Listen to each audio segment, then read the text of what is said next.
Assalamualaikum warahmatullahi wabarakatuh. Kami dari kelas PPS 4G kelompok 11 akan menjelaskan tentang akuntansi murabahah. Yang pertama yaitu murabahah menurut PSAK 102 adalah akad jual beli barang dengan harga jual sebesar biaya pemerolehan ditambah keuntungan yang disepakati, dan penjual harus mengungkapkannya biaya pemerolehan barang tersebut kepada si pembeli. Adapun pengertian lain dari murabahah yaitu perjanjian antara PMT dengan nasabah dengan bentuk pembiayaan pembelian atas suatu barang yang dibutuhkan nasabah. Adapun objeknya biasanya berupa barang, modal, seperti mesin-mesin industri maupun barang-barang untuk kebutuhan sehari-hari seperti sepeda motor, mobil, ataupun rumah. Yang kedua yaitu jenis-jenis akad murabahah. Untuk jenis yang pertama yaitu murabahah dengan pesanan, yaitu transaksi di mana penjual melakukan pembelian barang setelah ada pemesanan barang dari pembeli. Adapun skema dari murabahah pemesanan dapat dilihat dalam video. Yang pertama yaitu melakukan akad murabahah. Yang kedua yaitu penjual memesan kepada produsen.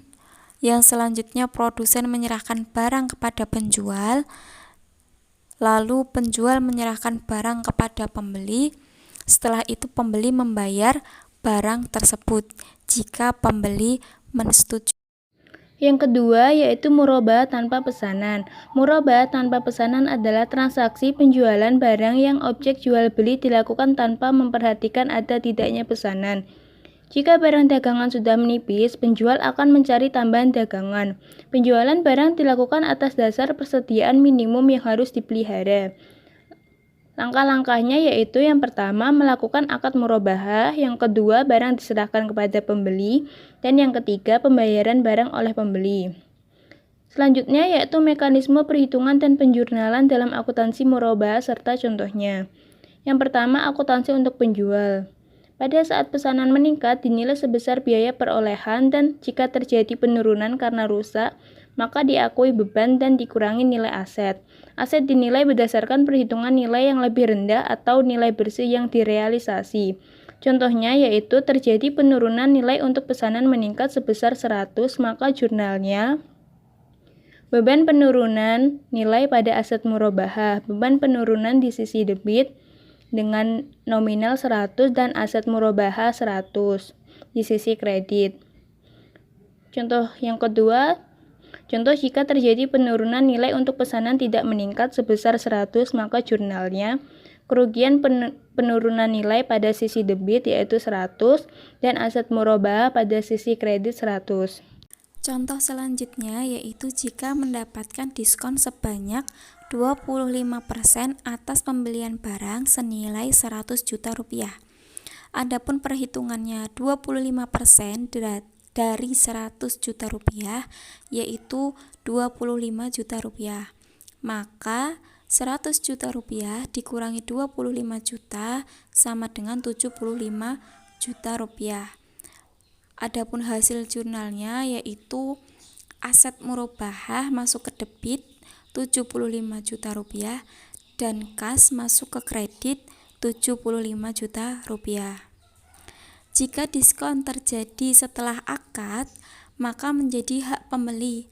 Dengan contoh yang sama, maka jurnalnya untuk kas masuk ke debit 25 juta rupiah, untuk utang kepada pembeli masuk ke kredit sebanyak 25 juta rupiah. Jika diskon terjadi setelah akad murabahah, menjadi hak penjual, menjadi pendapatan, maka jurnalnya kas masuk ke dalam debit 25 juta rupiah dan pendapatan murabahah masuk ke dalam kredit sebanyak 25 juta rupiah. Yang B, akuntansi untuk pembeli. Aset yang diakui dari transaksi murabahah diakui sebagai perolehan tunai. Utang yang timbul dari transaksi murabahah diakui sebagai utang murabahah. Rumusnya beban murabahah sama dengan harga beli dikurangi biaya pemerolehan. Contohnya, aset yang diperoleh dengan harga 100 juta rupiah disepakati dijual secara tunai dengan harga 150 juta rupiah dengan pembayaran 12 kali. Maka jurnalnya aset masuk dalam debit 100 juta rupiah dan beban murabahah tangguhan masuk dalam debit 50 juta rupiah dan utang murabahah masuk ke dalam kredit sebanyak 150 juta rupiah. Contohnya, mendapat diskon sebesar 25% atas pembelian barang senilai 100 juta rupiah. Perhitungan 25% dari 100 juta rupiah adalah 25%. Maka 100 juta rupiah dikurangi 25% yaitu 75 juta rupiah.